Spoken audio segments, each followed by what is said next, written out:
But our next guest insists that Trump will win. DailyMail.com columnist Katie Hopkins joins me now. You think he's going to win?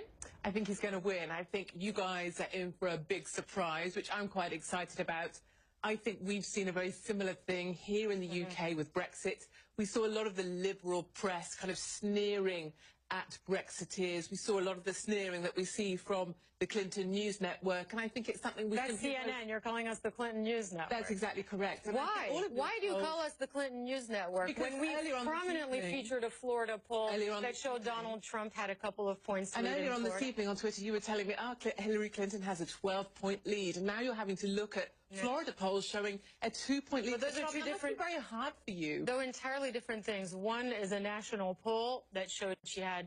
One poll that showed she had a 12-point lead, others show a 9-point lead. Nationally, she's been ahead I think for we're weeks. all very bored of the polls. I think none of us need to take any notice of them whatsoever. We learned that in the UK with Brexit. We learned it indeed with our general election. What I will say, having sat in the Republican convention in Cleveland and watched your news network, it is entirely biased, I think, in coverage. And I think Trump's doing a great job. And I think what we saw today from him, opening the hotel, how? Because you keep making these accusations, and quite frankly, you cannot back them up. Because you just said, I'll just give you an example. Not in airtime, not in how I will give you an example straight off the bat of what you just said. No, I won't let you finish because I want to answer your question. You said I can't back them up. You can't go ahead and back them up then, because I've worked here 18 years and I can tell you there is nothing but balance. So you were just saying how Trump really struggles with women. You guys seem to love to present us women, and I am vaguely a woman, as victims. I don't see myself as a victim. Many women, hard-working women, don't see themselves as victims.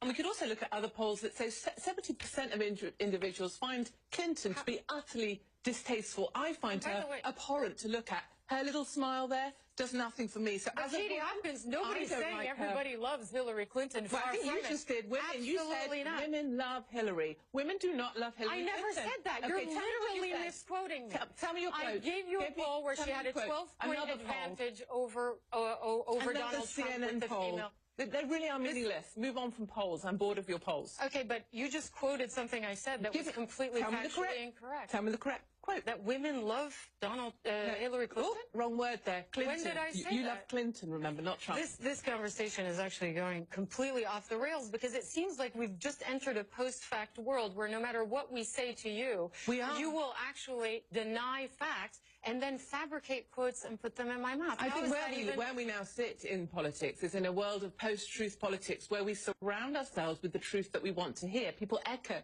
an echo chamber and hear the stuff they said back to them that they want to hear, which is why people that support Clinton listen to you, and why people that support Trump might listen to me or Fox, for example. Anyway, do ask me some questions you want to ask. Sure, let's talk about Brexit, because, first let me ask you about your support for Donald Trump. What is it about the things that he says? Why do you support Donald Trump? Because you're sitting here in Britain.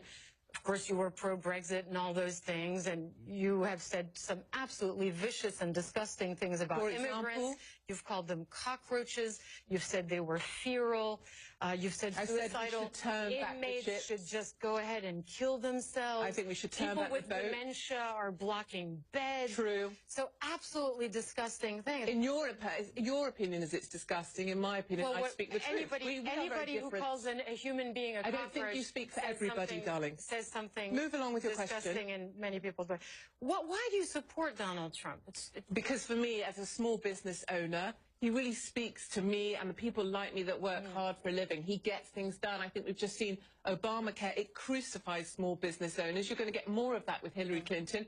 You're not going to get that with Trump, and I think that's very important. He also gets stuff done. What we've seen with Clinton, essentially, she's just the wife of an ex-president. She was there supporting her husband whilst he was in the Oval Office with Monica Lewinsky on her knees next to him. Well, we're going to get a strong woman I need. You're going to cut me off because I said not at all. You just said she's someone's wife when she was Secretary of State. She was someone's wife, and he had affairs in the Oval Office, and she stood by him. That is not a strong woman for me, honey. But if you call me honey, that is just very condescending. Okay, what word would you like me to call you? Extremely rude.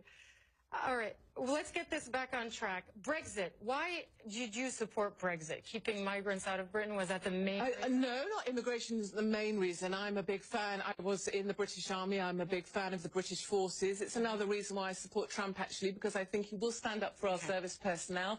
And actually, for Brexit, it was about taking back control, taking back sovereignty. And our state broadcaster actually was very biased in their reporting and coverage of Brexit. They did not believe that Brexit would win. They found it very difficult to admit that we won, and I find your coverage to be very similar with Trump. All right, we're going to leave it there. Katie Hopkins, that was interesting. It's interesting to speak to someone with your views and to sort of try to figure out where they come from.